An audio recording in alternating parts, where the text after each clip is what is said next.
Beritakanlah firman, siap sedialah baik atau tidak baik waktunya. Shalom, puji Tuhan, berkat Tuhan, kemurahan Tuhan saja memungkinkan kita bisa berjumpa lagi dalam renungan harian di hari ini. Saya percaya mendengar firman itu sesuatu yang sangat penting karena firman itu bermanfaat bagi pertumbuhan iman maupun pertumbuhan rohani kita. Mengawalinya mari kita berdoa.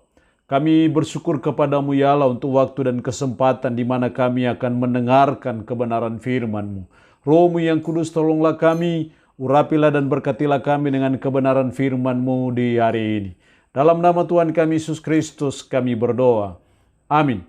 Nats firman Allah yang menjadi renungan kita bersama di hari ini saya ambil dari Matius pasal 9 ayat 18 sampai dengan ayatnya yang ke-26. Secara khusus saya akan baca ayatnya yang ke-22. Tetapi Yesus berpaling dan memandang dia serta berkata, "Teguhkanlah hatimu, hai anakku, imanmu telah menyelamatkan engkau." Maka sejak saat itu sembuhlah perempuan itu. Demikian kebenaran firman-Nya hari ini yang mengajar dan menasihati kita iman yang menyelamatkan. Sangat penting sebagai umat, sebagai orang percaya, kita memiliki iman yang menyelamatkan. Hanya konteks nats hari ini bukan bicara menyelamatkan untuk saudara dan saya memperoleh keselamatan atau memperoleh surga atau keselamatan yang bersifat eskatologis. Tetapi konteks ayat ini lebih menunjuk kepada keselamatan yang bersifat kekinian. Ayat 22 tadi, tetapi Yesus berpaling dan memandang dia serta berkata, "Teguhkanlah hatimu, hai anakku, imanmu telah menyelamatkan engkau." Jadi menyelamatkan di sini lebih kepada konteks kekinian, bukan pada konteks keakanan. Dan iman seperti ini sangat penting untuk kita miliki sebagai umat, sebagai orang percaya. Hal ini dikatakan oleh Yesus ketika dia dalam perjalanan untuk pergi menghidupkan orang yang mati, yaitu anak perempuan dari kepala rumah ibadat.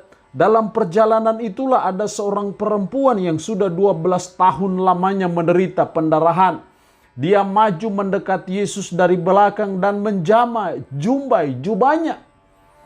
Makanya dari situlah Yesus berkata, "Teguhkanlah hatimu, hai anakku, imanmu telah menyelamatkan engkau." Inilah iman yang menyelamatkan. Iman yang menyelamatkan itu seperti apa? Iman yang mendatangkan pertolongan, iman yang mendatangkan kesembuhan, iman yang mendatangkan kebangkitan bagi orang mati. Iman yang seperti apa? Setidaknya ada dua hal. Yang pertama dalam ayat 18, sementara Yesus berbicara demikian kepada mereka, datanglah seorang kepala rumah ibadat, lalu menyembah dia dan berkata, "Anakku perempuan baru saja meninggal, tetapi datanglah dan letakkanlah tanganmu atasnya, maka ia akan hidup." Letakkanlah tanganmu atasnya, maka ia akan hidup. Di sini ada kata tanganmu, huruf besar di situ, yaitu menunjuk kepada Yesus. Di sini kita melihat bahwa iman yang menyelamatkan yang pertama itu iman kepada Yesus Kristus, yaitu objek iman atau sasaran imannya kepada Yesus Kristus. Iman seperti itulah, iman model seperti itulah iman yang menyelamatkan, yaitu yang mendatangkan mujizat, mendatangkan pertolongan, mendatangkan kesembuhan, bahkan kebangkitan dari antara orang mati. Jadi iman kita harus objeknya kepada Yesus Kristus, tidak kepada yang lain, bukan kepada yang lain.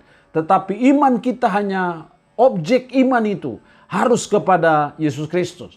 Karena kita percaya bahwa Yesus Kristus itu Tuhan, maka tidak salah bila objek iman kita hanya kepada Yesus Kristus. Iman seperti itulah iman yang menyelamatkan. Yang kedua, kalau kita lihat dalam ayat 21-22, karena katanya dalam hatinya, "Asal kujamah saja jubahnya, aku akan sembuh." Itu kata perempuan yang sudah 12 lamanya menderita pendarahan, asal kujamah saja jubahnya, aku akan sembuh. Di sini kita melihat bahwa iman yang menyelamatkan adalah yang kedua, iman yang percaya bahwa Yesus sanggup. Dia percaya bahwa Yesus sanggup menyembuhkan dia. Makanya dia berkata, asal ku jamah saja jubahnya, aku akan sembuh. Sama dengan kepala rumah ibadat, anakku perempuan baru saja meninggal. Tetapi datanglah dan letakkanlah tanganmu atasnya, maka ia akan hidup. Dia percaya bahwa Yesus sanggup. Dan hanya cukup meletakkan tangan saja, maka anaknya yang mati itu akan hidup. Demikian juga perempuan yang sakit pendarahan, asal ku jamah saja jubahnya, aku akan sembuh. Jadi yang kedua iman yang menyelamatkan adalah, yang kedua iman yang percaya bahwa Yesus sanggup. Yesus sanggup menyembuhkan. Yesus sanggup membangkitkan orang mati. Keyakinan seperti inilah yang mendatangkan keselamatan ataupun pertolongan ataupun mujizat Tuhan bagi kehidupan kita. Jadi kita belajar, kita selalu belajar, berproses untuk kita selalu mempercayai bahwa Yesus sanggup menolong saya, bahwa Yesus sanggup menyembuhkan saya, bahwa Yesus sanggup berbuat apa saja, Yesus sanggup melakukan apa saja, Yesus sanggup melakukan mujizat apapun juga, Yesus sanggup menyembuhkan saya apapun penyakit saya. Iman seperti inilah iman yang menyelamatkan, yang mendatangkan mujizat ataupun pertolongan Tuhan dalam hidup kita. Karena itu mari kita terus belajar untuk kita selalu percaya bahwa Yesus sanggup. Yesus tidak pernah kewalahan menolong kita. Yesus tidak pernah kerepotan menolong kita. Karena dia adalah Allah, maka dia bisa buat apa saja. Kita percaya bahwa bagi Yesus tidak ada yang mustahil. Kita percaya bahwa Yesus bisa mengubah yang tidak mungkin menjadi mungkin, yang tidak ada menjadi ada, yang tidak bisa menjadi bisa. Karena dia Tuhan, pencipta langit, bumi, laut, dan segala isinya. Sehingga dia bisa buat apa saja yang sesuai dan seturut dengan kehendaknya. Allah yang punya firman ini memberkati kita dengan firman-Nya hari ini. Amin.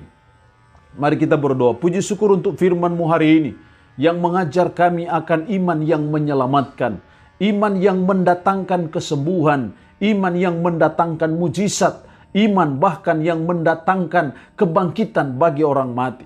Tuhan tolong kami supaya kami hanya beriman kepada Yesus Kristus sebagai objek iman kami, sebagai sasaran iman kami. Dan tolong kami untuk kami percaya bahwa Yesus sanggup menolong kami. Roh-Mu yang kudus tanamkan dan meteraikan firman dalam hati dan pikiran kami. Dan sanggupkanlah kami untuk bisa memberlakukan firman ini dalam kehidupan kami sehari-hari. Hamba mohon berkat Tuhan bagi umat-Mu yang mendengarkan renungan harian di hari ini. Yang sakit, hamba berdoa dalam nama Yesus. Tuhan lawat, jamah dan sembuhkan dari sakit penyakit yang diderita. Terpujilah nama-Mu ya Allah. Dalam nama Tuhan Yesus Kristus kami berdoa. Amin. Shalom. Tuhan Yesus memberkati kita dengan firman-Nya di hari ini.